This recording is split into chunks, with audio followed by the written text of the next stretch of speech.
అందరికీ నమస్కారం. శరీరం పేరు సురేష్. నిత్య ఆరోగ్య యోగ సన్నిధి, నిత్య ఆరోగ్య యోగాశ్రమం తరఫు నుంచి మనం కొన్ని మంచి విషయాలు తెలుసుకోబోతున్నాం.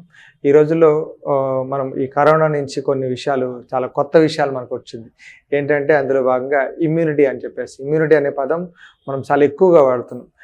ఇమ్యూనిటీ అంటే మనలో ఉన్న రోగ నిరోధక శక్తి, రైట్? మన శరీరానికి ఏది అడ్డంగా వచ్చినా శరీరం ఏం చేసుకుంటుంది, రోగాన్ని కంపల్సరీ తగ్గించుకుంటుంది. అది నేచురల్గా తనకున్నది. ఏంటంటే తుమ్ము వచ్చినా మనం తినేది ఆహారం బయటకు మలం ద్వారా, లేకపోతే చెమట ద్వారా, మూత్రం ద్వారా ఏదో రకంగా మలినాలు తొలగించుకుంటుంది. అది కానీ లోపలే ఎక్కువసేపు ఉండిపోవడం వల్ల మన సిస్టంలో రోగనిరోధక శక్తి తగ్గిపోతుంది. ఒక సెల్ అనేది ఏంటంటే 3 రోజుల నుంచి బతుకుతూ ఉంటుంది. అది ఎక్కువ బతికితే లేకపోతే తక్కువ బతికినా మన శరీరంలో రోగనిరోధక శక్తి తగ్గిపోతుంటుంది. అలాంటి తక్కువ ఎక్కువ అవ్వకుండా ఆ శరీరం ఎక్కువ నీట్గా జరగాలంటే మన శరీరంలో వ్యర్థాలు బాగా పోవాలి. దాన్ని మనం ఏం చేస్తామంటే శుద్ధి క్రియలు అంటాం.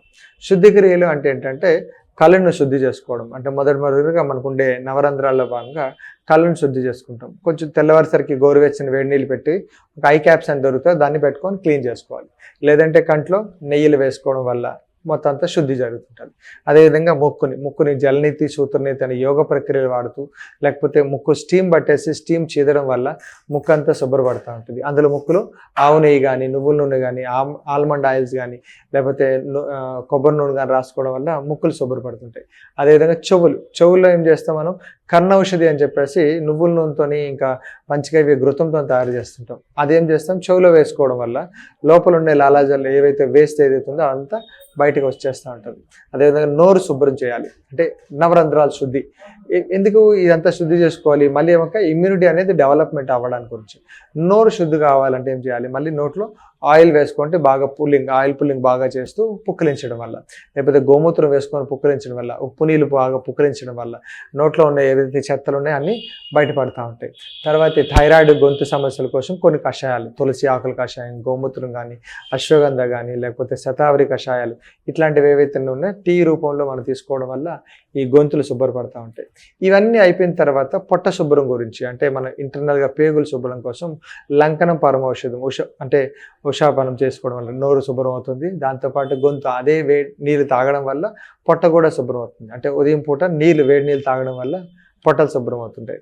దాంతోపాటు లంకనం అంటారు, అంటే శంకు ప్రక్షాళన పురి కానీ, లేకపోతే లఘు శంకు ప్రక్షాళన అనేది పొట్టంలో ఉండే మలినాలన్నీ పోవడానికి గురించి ఇట్లాంటివి చేయిస్తూ ఉంటాం. అంటే మౌత్ నుంచి యానస్ వరకు, అంటే మలద్వారం నుంచి మూతి నుంచి మలద్వారం వరకు ఏవైతే ఉన్నాయో మొత్తం ఈ ట్రాక్ నందిటిని క్లీన్ చేయడం వల్ల అప్పుడు గట్టి ఏర్పడిపోతుంది. అంటే అరగకుండా కొన్ని పదార్థాలు మన శరీరంలో ఎప్పుడూ ఉంటాయి, అవి మొత్తానికి ఒక ఫ్లష్ అవుట్ చేసినట్టు క్లీన్ అయిపోతూ ఉంటాయి. దీనివల్ల ఏమవుతుంది, లోపల ఉండే చెత్త విషయాలన్నీ బయటికి వెళ్ళిపోవడం వల్ల శరీరం మళ్ళీ శుభ్రపడుతూ ఉంటుంది. ఇంతవరకు మన శరీరాన్ని బాగా క్లీన్ చేసుకోవచ్చు. కొన్ని యోగ ప్రక్రియలు, ప్రాణాయామంలో కపాలభాతి ద్వారా ముక్కు నుంచి తల వరకు ఉండే ప్రతి ఒక్కటి ఫ్రీ అవుతూ ఉంటుంది. తర్వాత ధౌతి క్రియలు, అంటే వమనం దీకరితం, అంటే నీళ్లు తాగేసి వాంతి చేసుకోవడం వల్ల పొట్టలు క్లీన్ అవుతూ ఉంటాయి. అంటే ఇన్ని కూడా మార్గాలు పూర్వకాలంలో క్లీనింగ్ కోసమే ఎక్కువ విలువ ఇచ్చారు. తద్వారా ఏమవుతుంది, ఇమ్యూనిటీ డెవలప్ అవుతుంది. వన్స్ ఒకసారి ఇమ్యూనిటీ డెవలప్ అయ్యింది అనుకోండి, అంటే లోపల డస్ట్ అంతా ఫ్రీ అయిపోయింది అనుకోండి, ఇక్కడ మనం ఇవ్వాల్సింది ఏంటంటే పోషక విలువలతో కూడిన కొన్ని ఆహార పదార్థాలు అండ్ నట్స్ రిలేటెడ్ కానీ, బాయిల్డ్ వెజిటబుల్స్ కానీ, లేకపోతే ఈ చ్యవన్ప్రాశ్ అనేది, అంటే లేహ్యం అంటారు. పూర్వకాలంలో ఏంటంటే ప్రతి ఒక్క మనిషి ఏంటంటే బాగా హెల్తీగా ఉండడానికి కోసం ఊరికే ఇడ్లీలు దోశలు తినేవాడు కాదు, వాళ్ళు ఇంకా ఈ లేహ్యాలు తినేవారు. లేహ్యం తినడం వల్ల ఏమవుతుందంటే మనకి ఆయుర్వేదంలో కొన్ని వనమూలికలు ఉంటాయి, కొన్ని వేల రకాల వనమూలికలు ఉన్నాయి. ఆ వనమూలికలు కానీ, దినుసులు కానీ ఏవైతే ఉన్నాయో, సుగంధ ద్రవ్యాలు ఏవైతే ఉన్నాయో వాటన్నిటిని పౌడర్ చేసి లేహ్యం చేస్తారు, పాకం పట్టి అలాగే తినిపిస్తారు. అంటే అందులో బాయిల్ చేయడం కానీ ఏముండవు, వేయించడం ఏముండదు, దాన్ని డ్రై చేయడాలు ఏముండవు. సో దాన్ని ఏం చేస్తారు, పౌడర్ చేసుకొని దాన్ని లేహ్యంలో కలుపుకొని అది తినడం వల్ల శరీరంలో ఉండే మలినాలన్నీ మోషన్ దూరంలో బయటికి వెళ్ళిపోతాయి, ఆకలి పుట్టిస్తుంటుంది, తిన్నది అరిగేస్తూ ఉంటుంది. ఈ రకంగా చ్యవన్ప్రాశ్ కానీ, లేకపోతే అశ్వగంధ కానీ, శతావరి లేహ్యం కానీ, లేకపోతే శతమూలికల ఇది కానీ, కామాక్షి లేహ్యం అంటారు.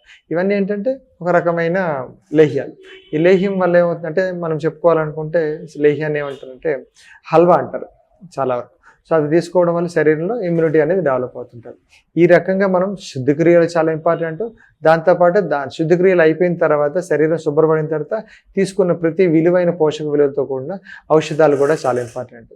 ఇట్లాంటివి ఎప్పుడైతే మనిషి ప్రతిరోజు తన నిత్య జీవితంలో ఎప్పుడైతే అలవాటు చేసుకుంటాడో, లేకపోతే రీజన్ బట్టి మనం ఎప్పుడైతే ఇవి తీసుకుంటాడో ఆటోమేటిక్ యవ్వనంగా ఉంటారు. శరీరంలో రక్త ప్రసరణ నీట్గా ఉంటుంది, ఇమ్యూనిటీ డెవలప్ అవుతుంది. అదే శరీరానికి ఒక రోగనిరోధక శక్తిగా పనిచేసి రోగాలు లేకుండా తయారు చేస్తుంటాయి. ప్రతి మనిషికి రోగం రావడం కామన్ కానీ ఈ రోజుల్లో ఏం చేస్తాం, దాన్ని తగ్గించుకునే మార్గాలు మనం ఎత్తుక్కోవాలి. అందుకే ఈ మలక్రియ ఏదైతే ఉందో, శరీరంలో ఉన్న వేస్ట్ ఏదైతే ఉందో, వ్యర్థాలు ఏవవుతున్నాయో సిస్టమేటిక్గా బయటకు పంపించాలి. దానికి యోగ ప్రక్రియలో చాలా క్రియలు ఉన్నాయి.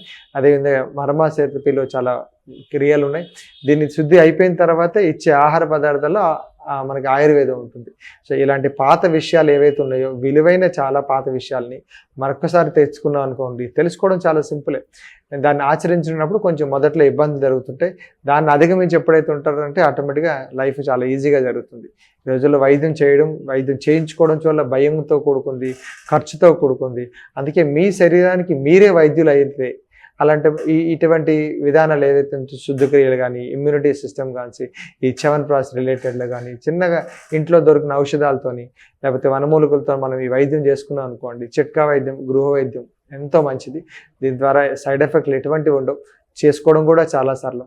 దీనివల్ల ఏమవుతుంది, మీరు బాగుంటారు, మీకు కానీ అనుభవం చెందింటే పక్క వాళ్ళకి ఈజీగా చెప్పడానికి అవకాశం ఉంటుంది.